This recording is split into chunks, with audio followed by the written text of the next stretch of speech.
যার যা কিছু আছে সব নিয়ে ঝাঁপিয়ে পড়তে বলতেছে, এটা কি গণতন্ত্র? এটা তো বাকশাল, একনাথতন্ত্র। আমরা কি বলি, চরমোনাইয়ের কোন খারাপ কিছু দেখো, দোষ দেখো, ধরিয়ে দাও, এইটাই তো নিয়ম। তোমার দোষ, তোমার ত্রুটি, তোমার বিচ্যুতি, এটা ধরিয়ে দেওয়ার নামই তো বিরোধী স্টেজ। বিরোধী স্টেজের কাছ থেকে আমার এখানে কাজ আমার কাজটাকে কি বক্তব্য দেব? আমার প্রতিদ্বন্দ্বীর মধ্যে কি কি দোষ আছে, ত্রুটি আছে, দুর্বলতা আছে, এটা ধরিয়ে দেওয়ার নামই তো স্টেজ।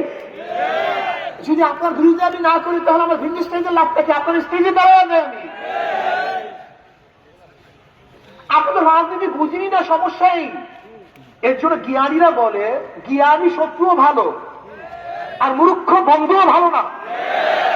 এটা জাহেল, এটা রাজনীতি বলতে কিছুই বোঝে না। দেখেন ফখরুল সাহেব বক্তব্য দেয়, র্যাম্পো ন্যাশন আপনি কায়েম করবেন, র্যাম্পো ন্যাশন।